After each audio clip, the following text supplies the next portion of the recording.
ভারতের গায়ক আসতে পারে, পাকিস্তানের অভিনেত্রী আসতে পারে, কিন্তু একজন ইসলামী বক্তা তিনি আসতে পারবেন না কেন?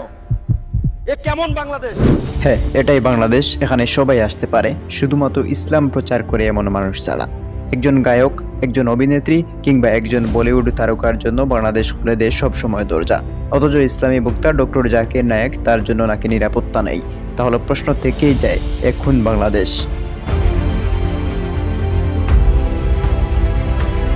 সম্প্রতি বাংলাদেশের একাধিক গণমাধ্যমে প্রকাশিত হয়েছে ডক্টর জাকির নায়েককে বাংলাদেশে আসার অনুমতি দেওয়া হয়নি।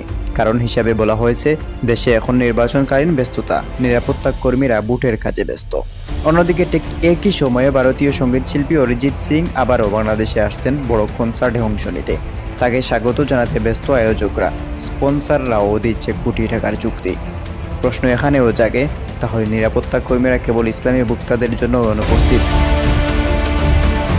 বাংলাদেশের নীতি নির্ধারকরা প্রায়ই বলেন, আমরা ধর্মনিরপেক্ষ রাষ্ট্র, কিন্তু বাস্তবতা হচ্ছে ধর্মনিরপেক্ষতা নয়, বরং ইসলাম ভিত্তি দিন দিন বেড়েই চলেছে। কনসার্টে কোটি টাকার স্পন্সরশিপ, বিদেশি তারকাদের জন্য ভিসা সহজ, অথচ ইসলামী বক্তাদের জন্য অনুমতির জটিলতা, নিরাপত্তা হুমকি, আরও রয়েছে নিষেধাজ্ঞা। এই ঘটনাগুলো শুধু জাকির নায়েককে ঘিরেই নয়, এর আগেও বহু ইসলামী চিন্তাবিদ, বক্তা বা আলেম বাংলাদেশে প্রবেশে বাধা পেয়েছেন। কখনো নিরাপত্তা, কখনো রাজনৈতিক সংবেদনশীলতা। কিন্তু প্রশ্ন এখানেও থেকে যায়, এর আসল কারণ কি নিরাপত্তা, নাকি ভারতের কূটনৈতিক চাপ? সবাই জানে ডক্টর জাকির নায়েক ভারতের নাগরিক। ভারতে তার বিরুদ্ধে মিথ্যা অভিযোগে মামলা চলছে, কিন্তু তিনি এখন মালয়েশিয়ায় বসবাস করছেন এবং বহু মুসলিম দেশ তাকে উন্মুক্তভাবে স্বাগত জানিয়েছে। বাংলাদেশ একটি মুসলিম প্রধান দেশ, যেখানে 90% মানুষ ইসলাম ধর্মের বিশ্বাসী। সেই দেশই আজ ভারতের চোখের ইশারায় এক মুসলিম বক্তাকে প্রবেশে বাধা দিচ্ছে। এটা শুধু এক ব্যক্তির প্রশ্ন নয়, এটা বাংলাদেশের আত্মমর্যাদার প্রশ্ন। আমরা কি এতটাই দুর্বল হয়ে গেছি যে ভারতের অনুমতি ছাড়া আমরা নির্ধারণ করতে পারি না কে আসবে দেশে, আবার কেই বা যাবে? আজকের বাংলাদেশে কনসার্ট আয়োজন করা সহজ, কিন্তু ইসলামী মাহফিল আয়োজন করা কঠিন।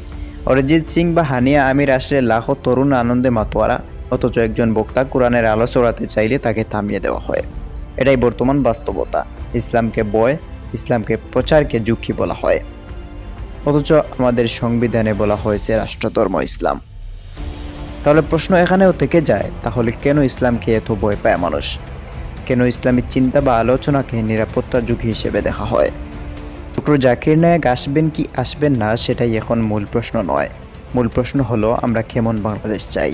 যে বাংলাদেশে আলোর নামে অন্ধকার ঢুকে, নাকি যে বাংলাদেশ কোরআনের আলোয় মানুষ জেগে ওঠে? সবাই আসতে পারে, কিন্তু ইসলামকে সুন্দরভাবে উপস্থাপন করতে পারা কেউ, সে আর আসতে পারে না।